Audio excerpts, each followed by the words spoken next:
అనాథని కాదు, ముగ్గురు కొడుకులు ఒక పాప, అందరి పెళ్లి చేసిన తాతను కూడా అయినా. నా wife is the nice and nice, know the wife not the life. భార్య లేని బతుకు దండుగా. నెక్స్ట్ చెప్పాను కదన్నా, అదే నేను అయితే ఇప్పుడు మీరు బాగానే ఉంది అని అంటున్నారు, బాగానే ఉంది కానీ పట్టుకొని ఒక వీడియో పడుకోవడానికి ప్లేస్ ఎత్తుకుంటున్నాను అని చెప్పారు. ఇది బాగినండి. ప్రతి మనిషికి ఒక బ్యాడ్ టైం వస్తుంది. నాకు కానీ నీకు కానీ కోటీశ్వరుడు తెలుసా, ఎవరికైనా బిల్గెట్స్ వాడిని కూడా టెన్షనే. డబ్బేం చేయాలి, ఏడబండాలి. వాడు బండేది కంటే మొత్తం ఫోన్లే ఉంటాయి వాడిని బెడ్ మీద. వాళ్ళకి కూడా టెన్షన్. నాది అంటే సంథింగ్ ఏదో ఒక టైం వస్తుంది. కానీ మిమ్మల్ని ఇలా చూసి మీ ఫ్యాన్స్ అయినా కానీ మిమ్మల్ని అభిమానించే చాలామంది బాధపడుతున్నారు. దానికి మీ ఉద్దేశం ఒకటేనండి, చెట్టు ఎంత ఎత్తు ఎదిగినా కూడా వంగే ఉంటుంది, వంగే ఉంటాయి. దానికోసం నేను అంతే. నేను ఎంత పైకి పోయినా కూడా వంగే నడుస్తాను. కొన్ని బిల్డింగ్ ఉంది, బిల్డింగ్ చూసే నడవాలి, కానీ మీది చూసి నడుస్తారా? అవునా? నేను అంతే. జీవితం ఒక్కసారి మీ జీవితంలో విచిత్రమైన కదా, దాని గురించి ఒక చిన్న కొన్ని మాటలు చెప్పండి. నేను అనుకున్నది చేస్తా. బీదోడని ఎగబడి కొట్ట, దొడ్డుకున్నాడని పారిపోను, ధనికుడని దండం పెట్ట. వాడు ఎవడైనా సరే తప్పు చేసిండో కుర్చీ మడత పెడతా. 10 మంది వచ్చినా వెనక కడిగయ్యా.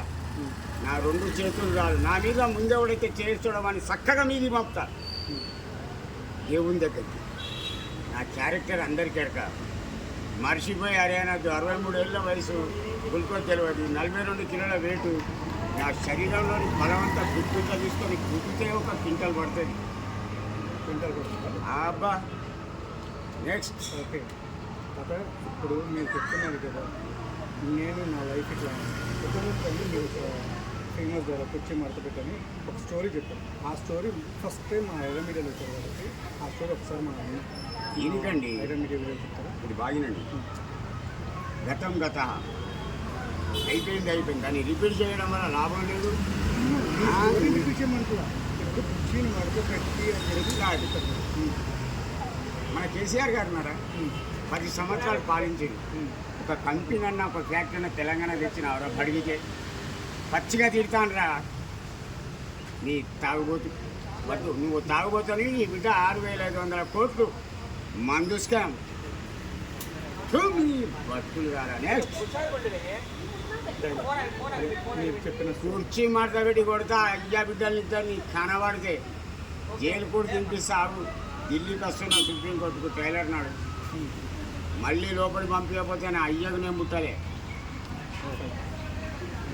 ఓవరా కాకపోతే లాస్ట్ అది మామూలు మీరు స్టోరీ ఒక ఛానల్లో చెప్పారు.